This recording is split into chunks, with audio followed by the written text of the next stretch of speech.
Hi, and welcome to this week's Mortgage Broker broadcast. My guest this week is Dan Reddish of Dan Reddish Consulting.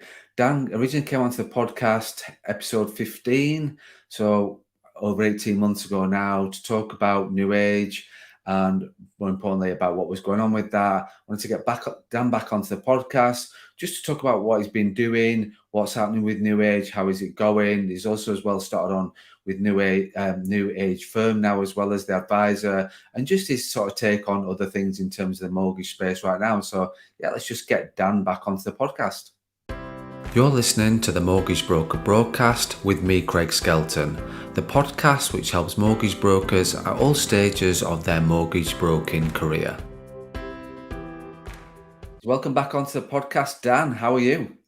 Yeah, I'm really well, mate. Thank you. I appreciate you inviting me back. It's been a while, like we were saying before. Was it 2021, summertime, 21? The thing was, it was like it was June, like the podcast came out in July 2021. So it's sort of 18 months or more since we got you into the podcast the first time. So appreciate you coming back on. Appreciate you. Obviously, we'll get into the podcast and talk about things. But yeah, just episode 15. Whereas now we're into the hundreds. Well, into the 100. We're just over 100. So yeah, it's good to get you back on and find out what's going on. Obviously, I came on to one of the sessions, I think, as well, with which we'll talk, obviously we'll talk about the groups and what you've got going on. But yeah, just thank you very much for agreeing to come back onto the podcast. I'm looking forward to catching up and hearing all about what's sort of going on in Dan's world. So yeah, that's cool. So what's happening more? You've got still going on with the New Age stuff. What's going on business wise? Yeah, that's it. Like I say, like we talked about before, my business model before kind of COVID really was to do a hell of a lot of different things. I was pushing myself in a lot of directions, but then I decided just to kind of focus in on this one direction, which was more the coaching side, and put that into a productized package really, which is what we did with the New Age Advisor stuff. As like we spoke last time, that was pretty much like say 18 months ago, was it? So a lot has kind of evolved from then, but yeah, we're still trucking on with the New Age Advisor stuff, but yeah, stuff has evolved from that New Age Advisor stuff. So yeah, it's going well so far. Good. Normally the case. Normally these sort of things that have evolved from what you've been doing. And is New Age Advisor still going strong? Still got that going on? Yes. Yeah. So New Age Advisor, just for your listeners, is kind of like I said, the first kind of thing that we came up with in terms of just giving financial service firms a kind of systemized and predictable way to generate qualified appointments. And we're not kind of providing people with leads or selling them leads. We're empowering people with the ability to provide to produce their own leads, which I think is key. Because as you know, Craig, I think there's a lot of pain in that market for qualified appointments. There's no real structured way, I think, to generate qualified appointments systematically. There's a lot of ways people are generating leads, but I think it's a lot of time wasting and money wasting in terms of the methods that people are doing. So yeah, that's kind of the original model, was to show people how to do it for themselves, which I think when you do generate the leads yourself, there's a lot more weight to it. There's a lot more power and a lot more they'll convert a lot better when you generate them for yourself rather than buying them in.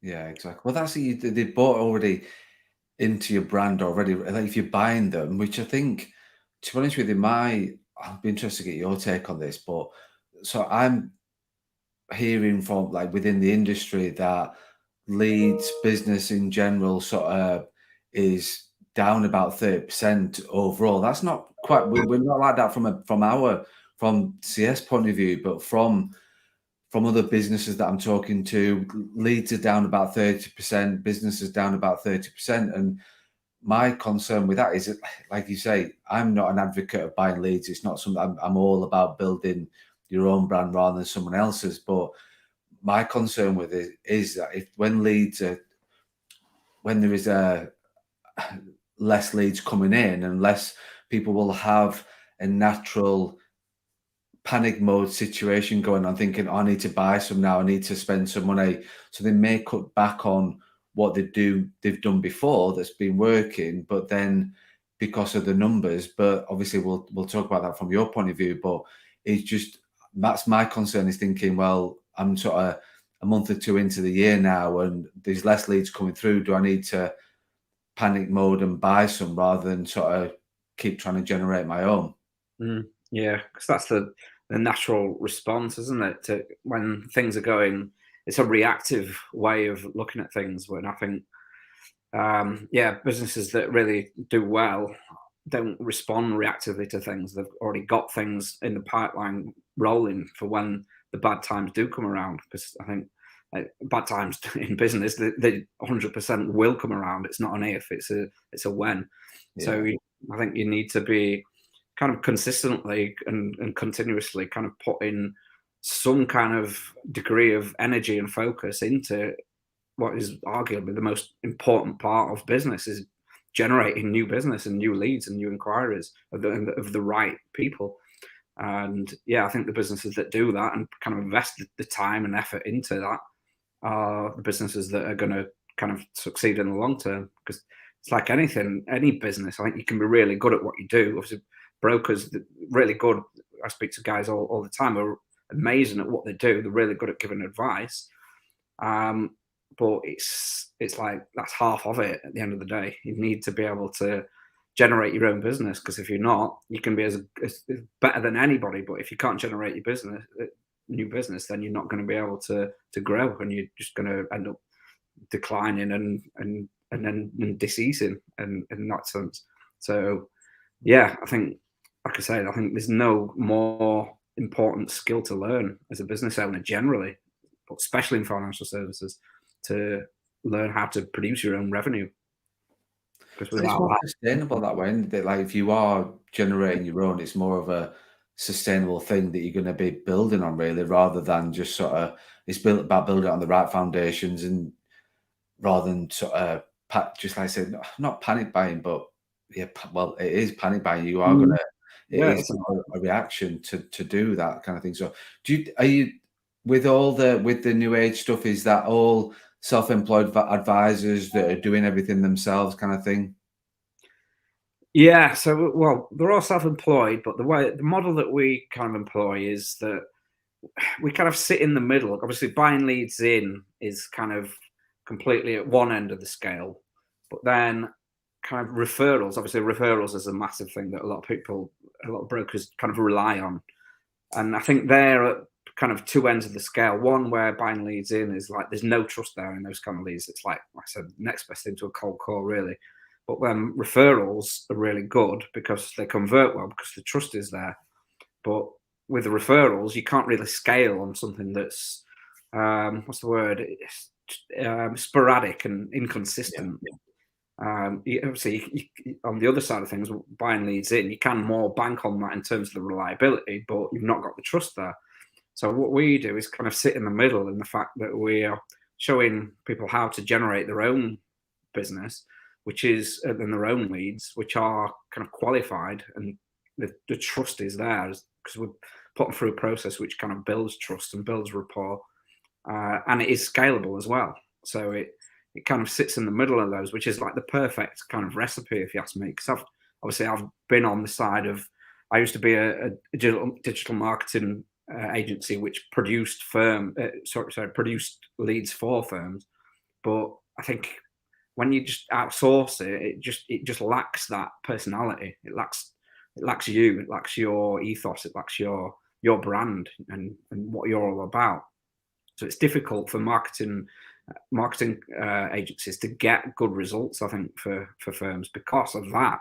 People want connection with. Yeah. It's a massive financial commitment. You know, their mortgage or financial advice or protection, whatever it is. It's financial services is a big financial commitment, and what's required with any financial commitment is trust. And I think you lack that when you just completely outsource it or buy leads in. Like I said, you've just not got that trust element. So No, not at all. And I think you're absolutely like spot on with, it's about that trust kind of thing from a client's point of view, because funny enough, like several weeks ago, we had Alex Curtis on the podcast talking about websites, and because there's quite a few brokers that I know that rely heavily on social media, but then don't have a website behind the scenes to back up that trust and authenticity. And clients will, like, if you, like, you talk about like the funnels and the way that you do things with the brokers, but and how they generate leads and build that trust. But I think one of those things is having my take on it is having a website behind that, because customers will still Google you, and still, however they find you, they will still sort of. So if you are buying leads in as well, and you've not got a website, or you just literally just buying leads in, you will convert some, absolutely, because it's a numbers game, but you will spend more money on the leads because you're not getting that, like you said, they've not, somebody who's gone on and found you and gone through the and found you organically, and they've seen your website, they've seen your social medias, they've sort of got that. It's just building that trust, which you just can't convert. So it's just about work, especially as a self-employed broker. It's about working smarter, innit? Like you don't want to be having. You'd rather have 2 quality leads than 10 quantity leads, which are Yeah. just going nowhere. And you still might convert 2 out of the 10, but it's just about working smart as well. You want to be like, if you've got 2 and you can convert 2 that because they've bought into you, know who you are, and they've got that trust there. Well, I'd rather just do with 2 and work with the 2 that have done that than trying to convince 10 that don't know who I am. You would just waste far more time doing that. Yeah, 100%. That's the key word, time, isn't it? And I think a lot of firms, a lot of brokers are just wasting a shit ton of time just trying to get through loads of crap quality leads, like you say, and there's nothing more important at the end of the day than time. We can make more money, we can't make more time, can we? So I think a lot of people are just. I think that is the key is having the right leads, because if you're not, like you say, if you're just buying leads in and or just taking on just anything and everything that comes your way, kind of thing, you're just wasting a lot of time to qualify those leads on calls, or to kind of wade through that crap to get to the gold. But yeah, having, like you say, I think we call it touch points in marketing, where somebody's got to see you and your brand between 7 and 11 times before they'll kind of even engage you for business. It's like familiarity. And like you say, when people are checking out your website, when they're seeing you on social media, if you're doing a video, then that's another touch point. That's another touch point. If you've got like email marketing, sending emails out, you've got like a Facebook group with your ideal clients in there that you put in, constantly kind of growing, constantly putting yourself in front of your ideal client. All these different kind of this multi-channel approach. If you're doing LinkedIn as well, so these touch points are just building up, and that's the key. And when you've got all these touch points built, when you get them on the phone, they know exactly who you are, they know what you do, they know how you can help them, and those leads just they convert. Well, we've got people generally. The leads that we help people to produce generally close at about 30%. I think the industry standard is between like 5 and 10%, which makes sense because, like I say, it's the complete and opposite end of the scale compared to just no trust, compared to building that trust and that rapport, which really does make the difference. I think, like I say, especially in financial services, when it's a big financial commitment, people need that trust, and they need to see the face of the person that they're doing business with. It definitely goes a long way, I think. Especially if you're a broker that charges a fee as well. So if you're doing it fee free, then I'm not an advocate of that. I'm not a believer in that, and that's your call if you're doing that.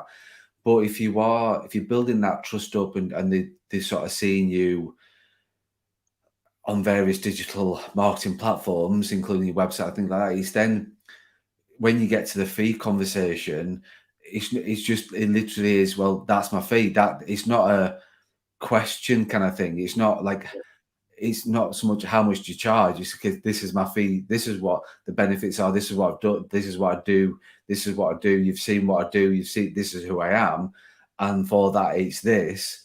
Whereas, so you're on the front foot with it, rather than the other way around, where people you're buying leads in generally tends to be very, what I would call your rate tarts, which is just what's your rate, how much you're going to charge me. forget purely, aren't benefits, get anything like benefits just don't even come into the they? Yeah, conversation. And they as we know, just want the cheapest, don't they? exactly, and that they're not bothered. Like you said there about time, it's like customers want either want to save time or they want to save money, and it's a case of, well, if you're prepared to pay for it and you want to save yourself time and a lot of stress yourself, then you'll have a broker that will save you all the time. Yes, you might have to pay for that, but at least you're going to save yourself a lot of time. And Mm, I brokers that I talk to and work with and coach, and when we get talking about fees, it's always about you've got to get the benefits out there. That you've got to explain to them what you're going to do. It's not about, and I say to them, and you know, it's like you get somebody on the phone that sort of the first question is, "How much are you going to charge me?" And I yeah. like to say to them, if that's the first question in your mind, Mm, I'm not the broker for you. yeah, yeah, yeah. There is no point. There is people that don't charge broker fees. Go and find, like, if you want this service, you want this platinum service, and we'll do this and do this and all the benefits, then you're going to pay for it. And then, and I think it's just having that, because you are outwardly promoting yourself on the various platforms, people will just go, oh yeah, we'll just, because like I said, they've reached out to you, they've come to you and said, I need your help. Okay, well, I charge 49. This is what I'm going to do when I'm charged 495. It's not like, or whatever your fee is. It's the case, well, they just move, like it's just part of the conversation kind of thing. Do you know what I mean? You're on the front foot rather than the back foot with the client, which I think is always, I always talk about that. It's just so important. Yeah, yeah, 100%. But yeah, I think that that all plays into your ideal client and defining, I think, exactly who your ideal client is. And which is a big part of what we do in our programs. We help people to, that's the first thing we do, help people to define exactly who their ideal client is and work out what their specific psychological triggers are, what their pain points are, what their desires are. It's because marketing is all psychological. And when you can do that, like when you can really work out what the triggers are, what the psychological, what's going on in their mind, in your ideal client's mind, and you can put that in front of them. Obviously, with digital marketing, you can do that. You can exclusively put that message in front of the people that you want to put it in front of. It just gets their attention, and it just resonates 10 times more powerfully than it would if you just put out a blanket message saying, "We do mortgages, give us a ring," kind of thing, which is what probably 99% of brokers and firms are doing at the moment. But that plays into the fee structure as well. I think when you're kind of when you're niching into a specific market and you're helping that market every single day, you know exactly where to go to get them what they need efficiently and quickly. That plays into the service level. So you're providing a better service, which means obviously when you provide a good service, you can charge higher fees for it. And when it's like in any industry, like specialists earn more money than just generalists, don't they? Like your GP, for example, a GP will earn a good wage, but a brain surgeon will earn a hell of a lot more because they know exactly what to do to get their clients what they need. They've just focused in on that one specific small kind of sector, that small kind of market, and they've, like I say, they provide a good service for that need, which is the same in financial services. I think when you can do that, when you know exactly where to go to get the clients what they need, it means you're providing a lot better service. And if you can demonstrate that to your ideal clients, and yeah, that means that you're a lot more valuable to your ideal clients, and you can obviously charge a lot more for that. But yeah, I think I'm the same sentiment as you. I think in terms of the no fee brokers, I think it devaluates yourself a little bit when you just.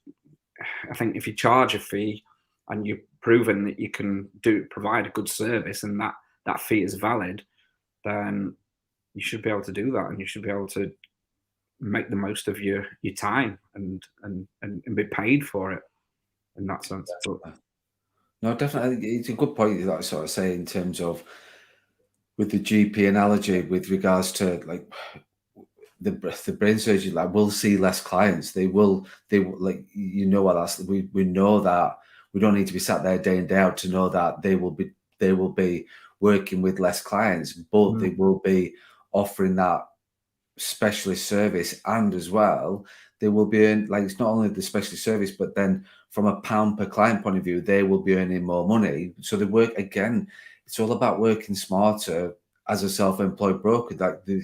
You went self-employed for a reason, and one of the reasons is for you to have that work-life balance and work smarter. And some brokers absolutely still want to do their full-on hours, 60 hours a week that they did in their employed role in where in the broker world that they've come from.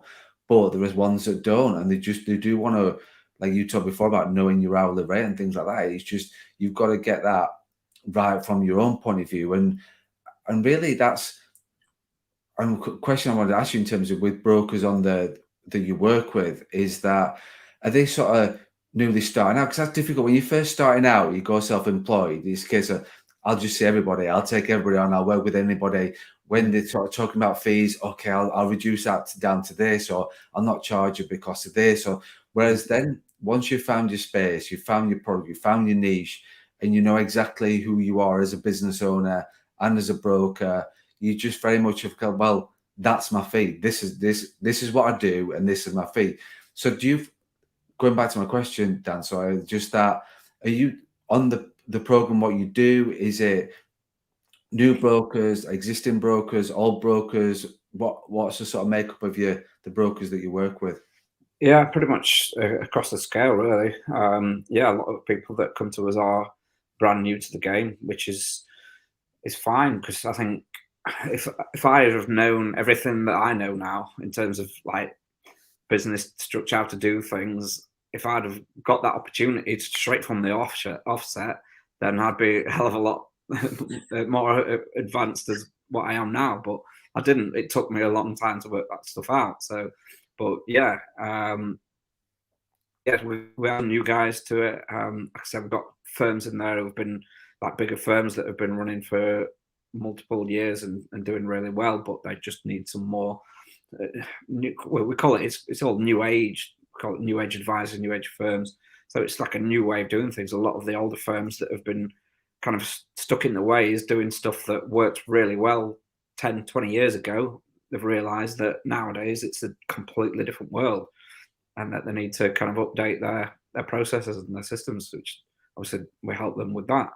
So yeah, so at the end of the day, Craig, like, to answer your question, it's everything. We deal with just new, like I said, brand new one-man band brokers, or we deal with like big corporate firms. So yeah, Going back to what you were, something you sort of said there that made me smile, that I took come across it every single day, where, and it is because at the end of the day, you're coaching, I'm coaching, different things, different demographics, very different things, like as a business model is going on. But you sort of said there, you wish you knew now what you knew back then. And I think that's the whole point of, like, like my business has been set up 6 years.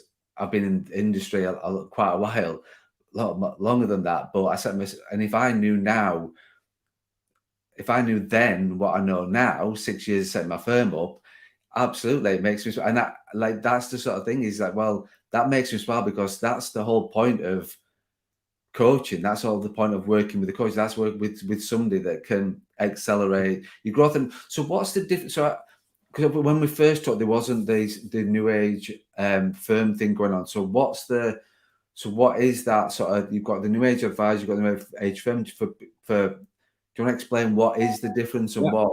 Yeah.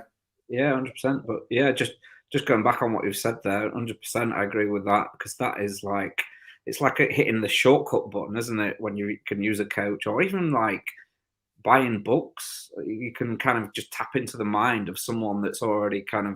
I think that's one of the best investments that you can make in yourself. It's like a tenner for a book, but you can kind of extract the mind of someone that's kind of done, like big people that have really kind of made a success of the life in whatever they want, in whatever way they wanted. But you can extract the stuff that's worked for them for 10 quid. But yeah, obviously the coaching side is on the same kind of vein, but then you've got that consistency and accountability, I think, which is what a lot of people need. But yeah, in answer to your question, Craig, so new age advisor is like I said, that was like the first kind of thing we started in back end of 2020. Like I said, it was like a thing that was born out of lockdown. So that was more structured towards one-man bands that can do more of this stuff, because a big part of what we do is like the funnels, as you mentioned before. With the New Age Advisor, we kind of provide templates, and we kind of break it down step by step how to put that together yourself.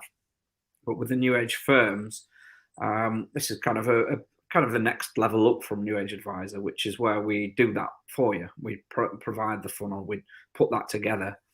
And the other difference is both the same kind of strategy. We're both, it's based on, like we talked about, defining your ideal client first, which is kind of the kind of foundational part to it, really. I think that everything else kind of feeds from that.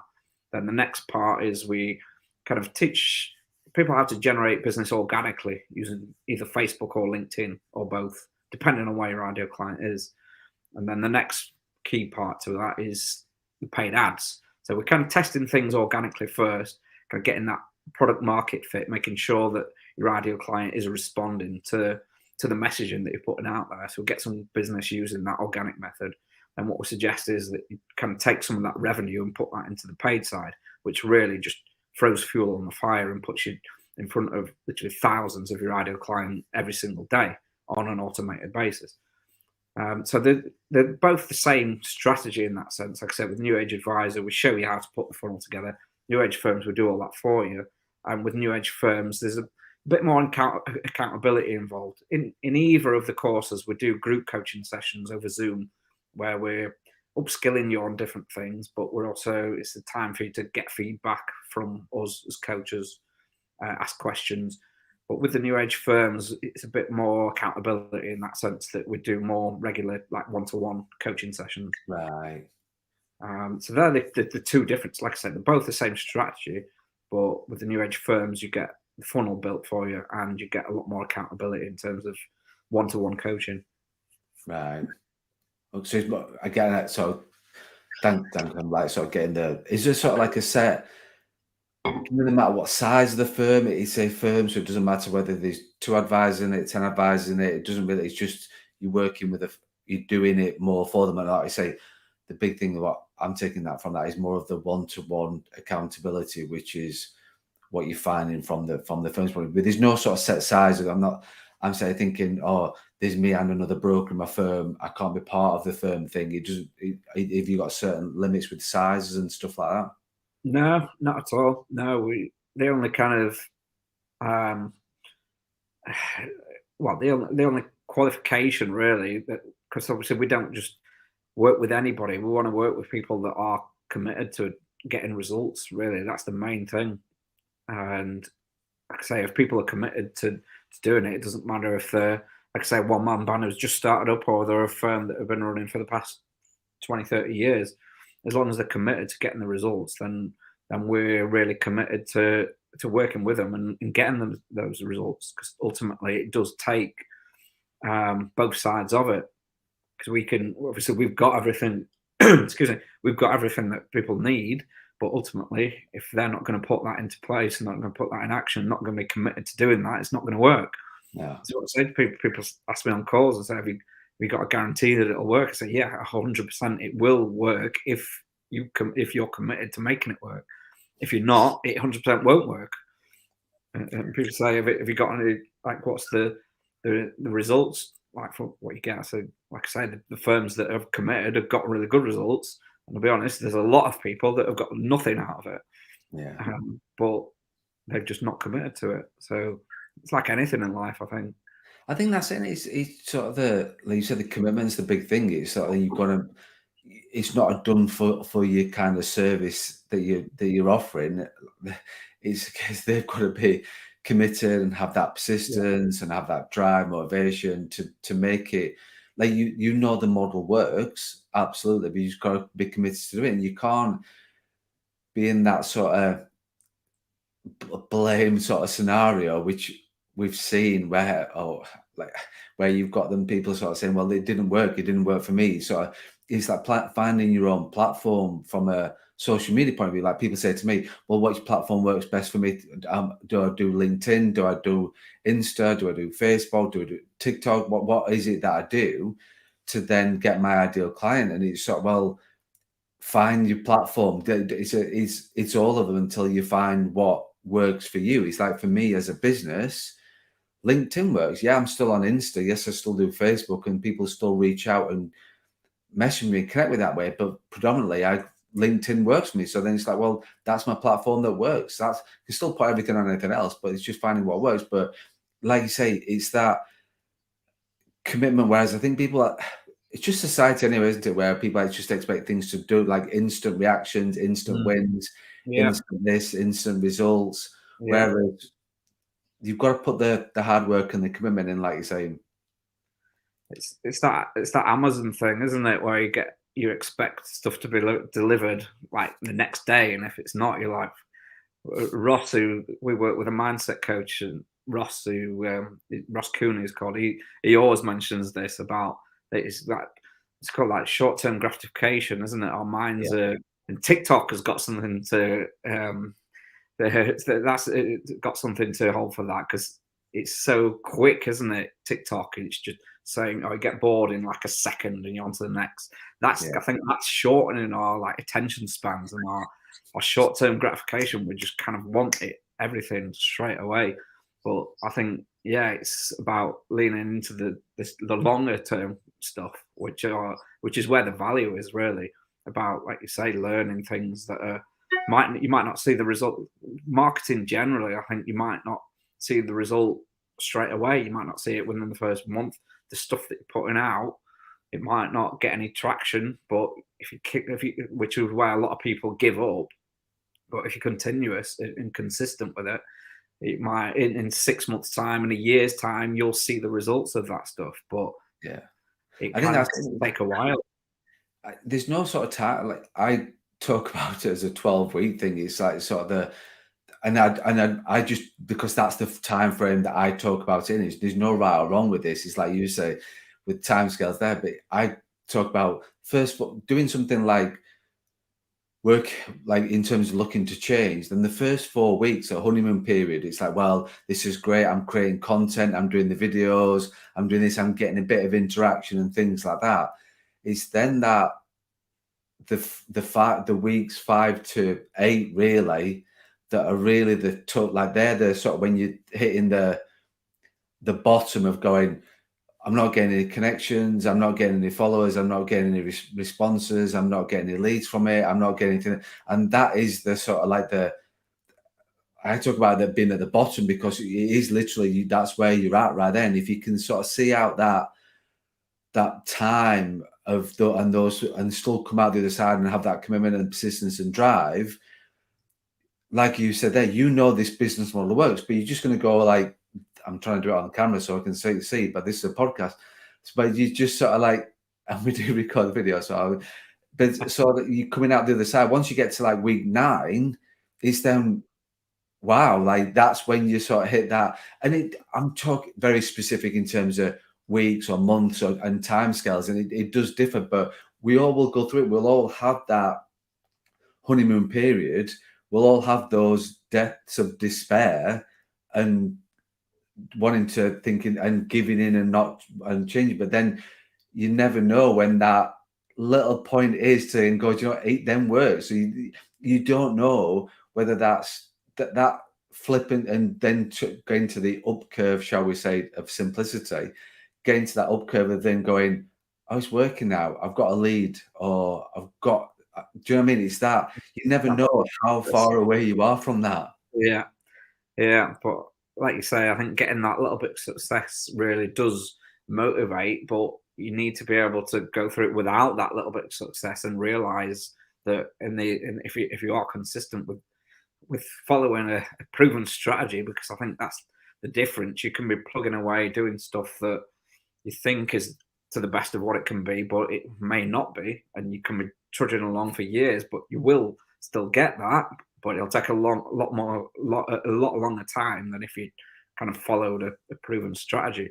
But it's the same with working out. I see, like people go into the gym and they go on in 3rd of January and expect to get a six pack within a few days, and then they don't, and then they're like, screw this, it's not what I signed up for.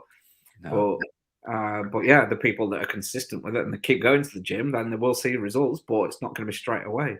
no. It's going to take a while. And it's just trying to do, like, in terms of, I don't know, with regards to new age, is it a case of, because like I talk a lot about changing habits, and it's about changing, like, just focus on one habit to change, and then is that how sort of new age works really? Into, like you say, you go to the gym, but people go to the gym as well as do dry January, as well as do veganuary, whatever it's called. So you're changing, like making these big changes, Mm. 3, 4, 5, 6, 7 different changes because everybody else is doing it, rather than actually go, "Do you know what? I'm just going to go to the gym 3 times a week. And I know it's going to take X amount of time to get the results I want, but I'm seeing some growth, not growth as in well, whatever it is you're going to the gym for. So you might be looking for growth as in beefing up, or you might be looking to lose weight or lose an inch or anything like that. But as long as you see things are working, like you say, you're not doing it looking to get the end goal of day one. But then I think if you're sort of seeing that you are getting some results out of it, even if that looks like a 0.1% of a result, at least it's still a result, because then and it's just building on that. Mm. Yeah, well, I think when you talked about like one thing, I think that's a key thing, just to focus on one specific area really, and just kind of rather than I think a lot of people are just thinking that there's so much stuff that they could be doing and that they are doing. I think when you focus on one specific area, it just kind of just expedites the growth in that sense, rather than just kind of putting your energy into multiple different areas. It's about focusing on what is going to get you to closer to where you need to be in the fastest way, and just putting all your energy into that rather than spreading yourself too thinly, which kind of comes into the niche stuff that we are talking about before, and focusing on one specific customer profile. But yeah, I think that's something that's helped me as well massively. Right. And with regards to, like, because obviously we talked then a little bit about the mindset stuff as well that you work with. So it's not just looking at funnels, lead generation. You also have sort of mind stuff as well on the program.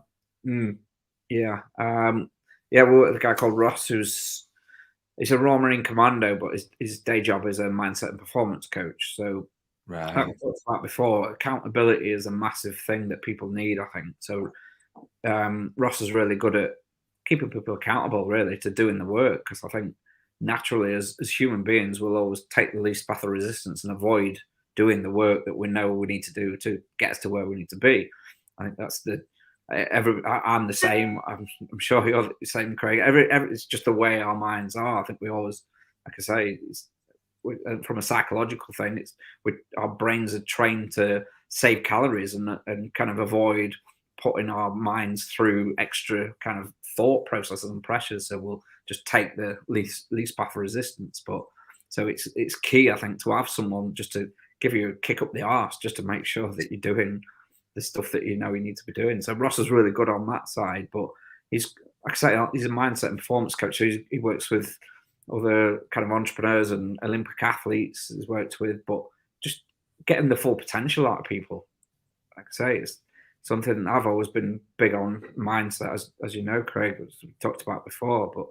But yeah, Ross is obviously he's the man on that, so I got him involved to kind of take ownership of that part, because I think it is an essential part. You can kind of learn all this stuff that is my background, the marketing side, the lead generation side, but if you've not got that internal kind of drive and that kind of why defined as to why you do things, then I think you'll struggle. I think that's an essential part of the equation. Definitely. And it is like you talked there about referencing in the gym. If you've got people have personal trainers at gyms for a reason, because they're like, it's a case of, it's the same thing with coaching and personal training and accountability and responsibility. Like you said, is if you go to gym and you're just going when you want to go, you turn up when you want to turn up, and you're not seeing those results, then you're more likely, if you've got a personal trainer that holds you accountable, that says to you, right, you are here at 6 o'clock on a Monday morning, and you're here back here on Wednesday o'clock at this time, and you've got a structure in that and a routine into that, you're more likely to show up, you're more likely to take action, you're more likely to achieve what you want to achieve, because you've got somebody that's saying to you, not only guiding and helping you the right direction, but also as well, just making sure that you turn up. That it's not just That's about turn up. half I've of talked it. about that It's before, but more than half of it. But yeah, yeah, just exactly. yeah, which is, like I said, the hardest bit, and especially of going to the gym. My gym is literally 20 seconds that way, but I still struggle to get out that door in the morning. But once I'm out that door, I feel like, yes, I've actually got out the door, which is, like I say, the biggest part. And I think, yeah, accountability is a massive thing for human beings generally. Because, like I say, I think we all know what we need to do to get us to where we need to be, but Yeah, it's just actually doing it, which is the battle. And I think, yeah, having somebody there to help you with that part of it is essential, really. Unless there are certain people in the world who kind of are really disciplined. And I don't know, have you seen David Goggins? Do you know who yeah, he is? yeah, Yeah, yeah. he don't need any accountability other than what his own mind is telling him. But that he's kind of a one in a billion, I think. But yeah, most people He need it. is, but like when you hear like his story, he focused on the end goal, he focused on the result, he focused on the reward. He knew from when he like first wanted to get into the forces like he did, and in the US like he did, and he got the knockbacks that he did. He just then knew that, and like when you hear about what he was going and putting his body through, and thinking, oh my, like it's insane. The sort of the levels of things what he put through. But then I think but that was just he created those habits himself, and that was just he had to do it then. Like he wasn't. It was his habits. Like in terms of what he wanted to do and what he wanted to achieve, he focused on the end goals. He wasn't focused on too many things at once. It was quite clear in terms of what he needed to do, because he had the feedback in terms of his weight and stuff like that, and he was told he'd never make it. Well, that motivates one. Like I said, we've all got it. I think we've all got it in us, but we just have to sometimes tapping into that. And we're also, and then Yeah, also, well, sometimes people need help, like you say. We have it. It's just people need help realizing it, do it. and then Yeah, people just naturally have that ability as well. But we are, as human beings, we're naturally sociable. We thrive off each other. We thrive on that communication, and that's what helps us to drive and motivate and achieve what we want to achieve. But going back to something you said there about going to the gym, is like once you've done it, is how good you feel. It's like you're focusing on the reward is how good you feel at the end of it. Not that you've got to walk those 20 seconds to your gym. You're not looking at that. You if you just walk to the gym just focusing on the end, on the result and what you was going to achieve, you'll be at the gym in, like say, 20 seconds, but you wouldn't even be thinking about the walk in the journey and what you're doing or about what you're going to go through. It's about what you're going to achieve at the end of it. That's the thing. yeah, yeah. That's the thing, isn't it? It's the outcomes. Everybody needs to focus more on what the kind of outcome of what you're doing is. And like I said before about the why. I think that's a key thing in business to, yeah, really define why you're doing what you're doing. And Yeah. that kind of gets you out of bed in the morning, even if the kind of stuff that you've got to do in the day is not the kind of optimal things, the way you want to be spending your day. At least you're focusing on the reason why you're getting out of bed and why you're doing all this stuff. There's a bigger reason as to doing that. And I think Simon Sinek, he did a really good TED talk, and he's got a book on it, isn't it? As to Yeah. why. And yeah, that's kind of something that I think everybody should define, because if not, you just, like you say, you just can't feel the reason as to why you're doing things. And I think you need to see that bigger picture and feel that bigger picture. Definitely. Definitely. Dan, I've sort of taken up 45 minutes of your time in your busy schedule and you're coming back onto podcast. Is there anything that we've not talked about that you want to talk about? Anything you want to add into the podcast before we end? No, mate, I think that's it. I think we've covered quite a lot of stuff over that 45 minutes, to be fair. We have. So if I'm sat here listening to this right now, watching you, and thinking I want to know more about it, just where's the best place to find Dan Reddish? Where's the best place for people to reach out to you? Social media, probably everywhere. Dan Reddish in LinkedIn, Facebook, and Instagram, most active. Or danreddishconsulting.com is my main website. Okay. Well, I'll make sure it'll be all tagged anyway, so people won't have a problem finding you and reaching out for you to you in terms of understanding more. So, cool. Dan, thank you so much for your time. Thank you for coming back on. Thanks for your input and your honesty as always. And yeah, thank you so much. No, you're welcome, Craig. Good to catch up with you, mate. Thank you for listening to the Mortgage Broker Broadcast, the podcast which helps mortgage brokers at all stages of their mortgage broking career. If you have any questions about this podcast or any topics you want us to discuss, or if you're interested in working with me further, then please get in touch.